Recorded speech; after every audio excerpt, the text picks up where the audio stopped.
Yo, j'espère que ça va. Si tu as cliqué sur cette vidéo, c'est que tout comme moi, tu attends le 23e et dernier tome de la saga des légendaires. Ceci dit, mon enthousiasme est un petit peu plus nuancé que ça et d'ailleurs j'en ferai une vidéo qui sera une critique globale de la saga. Mais aujourd'hui, on est là pour parler de théories, de très belles théories, sur ce tome 23 que je vais vous présenter maintenant. Les légendaires se sont reconstitués, mais ce tome ne se limitera pas à ces personnages. Shundai, Alan, Samael, l'arbre de Gamera et j'en passe, tous sont là pour cette bataille finale contre Darkel et Abyss. En parallèle, la fin d'Astria approche, les néants menaçant toujours plus cette réalité créée par Artemus. Artemus d'ailleurs refusant de redonner le vrai visage à cette réalité. Dans cette vidéo, on va aller éclairer les mystères de ce tome sous le format d'Happy Meal Theories, un regroupé de théories. Pour ceux qui connaissent pas ce que j'appelle un Happy Meal Theories, c'est quand tu regroupes plusieurs théories en une vidéo. Menu du jour. On commencera par parler de Darkel, qui sera dans un sens troublé par cette bataille. Ou disons par un élément de cette bataille, j'en dis pas plus. On continuera avec l'entrée qui sera centrée sur Abyss et son secret. Qui est-il? Ou plutôt, qui est-elle? S'ensuivra du plat de résistance, le destin d'Artemus. Ce personnage est le personnage clé de cette conclusion, ce crossover. Et si sa fin avait été subtilement annoncée au tome 20? Vous allez voir ça. Et on va terminer par le dessert sur le rôle des néants. C'est en réalité le vrai ennemi de nos héros, mais quel en sera son sens dans ce 23e tome? Son rôle pourrait être encore plus important qu'il n'en paraît. Là est donc le menu du 3e épisode des Happy Meal Theories sur les secrets du tome 23. Et ben il ne nous reste qu'à nous jeter dedans, jingle c'est parti.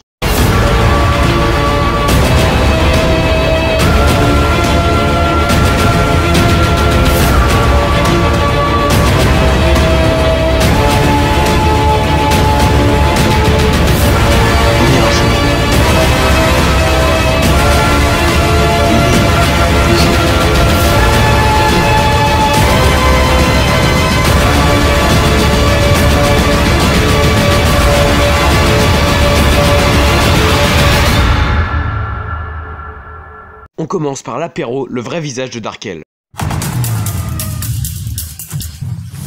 Darkel semble bien perdu dans cette nouvelle réalité, mais peut-être cette bataille lui fera rappeler qui était-il, car les tomes passés nous l'ont montré, plus qu'un sorcier, Darkel est avant tout un père, le père de Ténébris, et il se pourrait que leur rencontre fasse basculer la bataille. Tome 21. Darkel ordonne à Abyss d'arrêter sa tuerie. Cela laisse entendre qu'à ce tome 23 il pourrait avoir des divergences, et si Darkel se retournait contre Abyss? Tome 22. Ces théories se confirment par le mensonge d'Abyss. À la question de Darkel, ai-je de la famille dans le monde réel, il répondit non. Ténébris sera comme un élément déclencheur dans ce tome 23 pour Darkel. On en vient à la question, est-ce que Darkel se rangera-t-il aux côtés de nos héros? Et si Abyss l'avait prévu? Dites-moi ce que vous en pensez dans les commentaires, on passe à l'entrée sur le secret d'Abyss. Si à l'apéro c'était des théories encore assez simples, là on va entrer dans de très belles théories. Grand antagoniste de ce World Without, il se fait appeler Abyss. Il n'a pourtant plus grand chose de celui qu'on connaissait. Parlons-en d'ailleurs de cet Abyss qu'on connaissait. Abyss est une micro-créature créée par Darkel qui d'ailleurs se proclame son héritier spirituel. Comme un parasite, il prend possession d'un corps pour le contrôler et pouvoir utiliser ses pouvoirs. Un peu comme une réincarnation de Abyss dans un être. Mais dans le World Without, il s'est réincarné en qui? Il faut savoir que le monde World Without est un dévié du monde réel des légendaires. Certains éléments ont fusionné avec d'autres s'en sont écartés. Enfin bref, je vais pas tourner autour du pot, j'en viens à la conclusion que pour moi, Abyss s'est réincarné en Sarene, faucon d'argent et grand ami de Danael. Tout d'abord, on pourra noter que je pense que Abyss s'est réincarné en femme étant donné sa chevelure. Ensuite, il faut se rappeler que dans le World Without, on n'a toujours pas vu les faucons d'argent. Et pour finir, rappelez-vous comment dans Legendary Origins Danael, comment a fini Sarene. Par associement d'idées, le lien est évident, en sachant que le World Without est dévié du réel. Ainsi, Abyss sera en réalité Sarene. Dites-moi ce que vous en pensez. Peut-être ça fera le lien avec Danael, le grand ami de Sarene. Toutefois, la déviance entre le réel et le World Without pourrait être bien plus complexe que ça. Même en admettant que Abyss s'est réincarné en Sarene, il n'a pas les caractéristiques de l'Abyss qu'on connaissait, à commencer par ses pouvoirs, qui sont d'une nature totalement différente de ceux qu'on avait vus au tome 14. Et puis il y a l'apparence physique. Au tome 14, Vangelis a juste les yeux, la chevelure et le teint de peau différents, alors que pour Abyss, sa réincarnation en Sarene est totalement différente. Elle est transformée de la tête aux pieds. Mais que ce soit ses pouvoirs ou sa transformation, ils sont tous les deux typiques d'un personnage qu'on connaît bien. Un personnage, un antagoniste qui a eu le droit à tout un cycle. Vous l'aurez compris, je parle d'Anatos. Que ce soit les pouvoirs ou la transformation, c'est la même chose, mais en vert. Pour les pouvoirs, c'est pareil, c'est genre d'énergie divine à la croisée entre le laser et le plasma. Aussi, comme Anatos, et contrairement à Abyss du tome 14, il vole. Ou plutôt, je devrais dire, elle vole, si c'est la réincarnation en Sarene. Pour la transformation, c'est la même chose, là, avec les cornes sur la tête. À se demander si, en fait, c'est pas Anatos réincarné en Sarene. Après tout, ça pourrait être symbolique, les deux principaux antagonistes qu'Artemus a vaincus, qui reviennent. Mais personnellement, je n'y crois pas parce que ça n'aurait pas de sens. Pourquoi Abyss mentirait sur son identité? C'est la là qu'est toute la subtilité du World Without. Ne vous inquiétez pas, vous allez voir où je veux en venir. Certains personnages ne sont plus sous la forme qu'on connaissait, par exemple Griff qui est devenu un elfe. Et donc voilà comment à mes yeux il faut comprendre ce personnage d'Abyss. Derrière ce personnage il y aurait bien l'âme d'Abyss, mais sous la forme d'Anatos réincarné en Sarine. Voilà donc comment il faudrait réellement comprendre ce personnage. Mais cette vision des choses m'a amené à une théorie des plus dingues, concernant Artemus. Vous l'aurez compris, on passe au plat de résistance, on y va. Souvenez-vous de ce qui s'est passé au tome 10. Anatos s'est réincarné en Danaël à travers sa clé elfique. Maintenant on va revenir au tome 20, le royaume des larmes. À la toute fin du tome 20, regardez-moi ça. Invidia donne à Artemus une clé elfique. Mais en plus de ça, ce n'est pas n'importe quelle clé elfique. Car après tout, on pourrait aussi avoir des doutes sur celle que Jadina a eue au tome 21. Non, plutôt regardez-la de plus près cette clé elfique. Couleur verte et blanche, un genre de monstre qui vole. Ne serait-ce pas le symbole d'Abyss? Et voyez-vous Artemus là sur lui. Or, souvenez-vous, Abyss est sous la forme d'Anatos sera incarné en Sarine. Et si ce qui s'est passé au tome 10 pour Danaël pourrait se passer au tome 23 pour Artemus. Abyss se faisant vaincre, Sarine serait morte et il se réincarnerait en Artemus par le biais de cette clé elfique. Et imagine un peu, et si en fait l'antagoniste final serait Artemus habité par l'âme d'Abyss? Imaginez Artemus, créateur du World Without, transformé par Abyss comme Danaël l'a été pour Anatos. Ça serait le feu putain, dites-moi ce que vous en pensez dans les commentaires. Et en fait, et si Abyss l'avait prévu de se réincarner en Artemus, étant le maître de la réalité? Je vous laisse méditer ça. De cette très belle théorie, il nous faut terminer par le dessert sur les néants.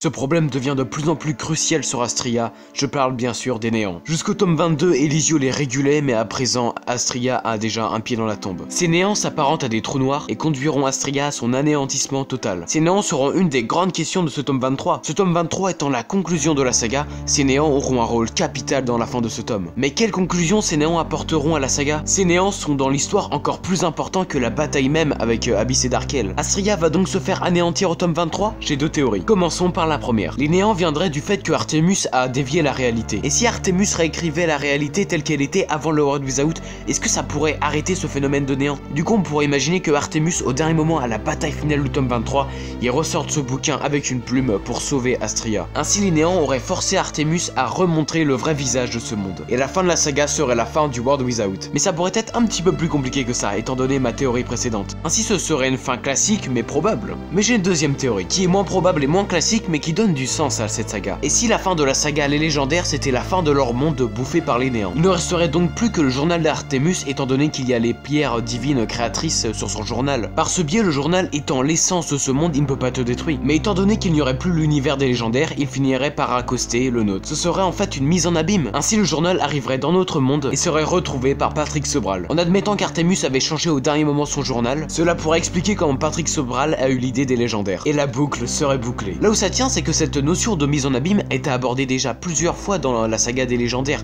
dans Légendaire Parodia mais aussi dans le World Without. Personnellement, je trouve que ce serait une fin grave stylée. Mais j'y crois pas trop, je miserais bien plus sur la première théorie. Il nous faut donc conclure cette vidéo. Avant ça, petite éruption du mois du futur pour corriger deux théories. Pour commencer, à présent ce n'est plus Artemus qui a la clé elfique mais Danaël. Vous voyez ce que potentiellement ça peut annoncer. Ensuite, j'aimerais revenir sur ma théorie qui dirait que ce serait Artemus qui réécrivrait son journal pour sauver Astria des néants. Artemus pourrait être le seul apparemment à pouvoir écrire dans ce journal. Je pensais être d'accord là-dessus, mais l'explication de Jadina en est un peu douteuse. Jadina dit au tome 22 qu'Artemus en a le pouvoir car il a reçu des éclats de pierre divine. Ok, mais au tome 18, il ne doit pas être le seul à en avoir reçu. C'est même Danaël lui-même qui les a brisés. Ainsi Danaël aurait aussi le pouvoir d'écrire sur ce journal. Ainsi il pourrait être aussi le sauveur des néants de ce World Without. Sacrée théorie. Danaël, le sauveur du World Without. On peut enfin conclure. Darkel va se retourner contre Abyss, c'est ce qui semble se présager. D'ailleurs, Ténébris va sûrement avoir un rôle important entre les deux. Ensuite, pour continuer, Abyss serait donc sous la forme d'Anatos réincarné en Sarine. Toujours est-il qu'il sera un antagoniste aussi dur à vaincre que l'était Anatos. Y a-t-il un lien entre Abyss et la clé elfique qui a réussi Artemus par Invindia au tome 20? Que porte à présent Danaël? Est-ce que Abyss pourrait y voir une future réincarnation comme Anatos au tome 10? Et pour finir, les néants. La seule solution serait de réécrire le journal d'Artemus. Mais est-ce que vraiment Artemus est le seul à pouvoir y écrire? Je pense que non, et ainsi d'Anaël pour être le sauveur du World Without, car il doit avoir les pouvoirs comme Artemus. Mais à cette théorie se pose un problème. Dans le monde réel, tous les légendaires sont morts sauf Danaël. Remarque, je dis ça, mais ça se trouve il est aussi mort, avec l'explosion qu'a créé le brisement des pierres. Mais du coup, vu qu'il peut écrire dans le journal d'Artemus, et s'il réécrivait la réalité pour que il ne soit pas mort, et peut-être même pour annuler l'effet Jovenia, on en reviendrait à un World Without. J'ai une deuxième théorie sur cette conclusion des légendaires. En admettant que dans le monde réel Danaël est encore vivant, il est dans le monde des dieux. Et si les dieux venaient à lui pour changer la donne? Le tome 23, le retour des dieux, c'est Dieu qui offrirait à nos héros une fin heureuse. C'était donc la fin de cette vidéo, j'espère qu'elle t'a plu. C'était ma première vidéo sur les légendaires, mais ce ne sera pas ma dernière,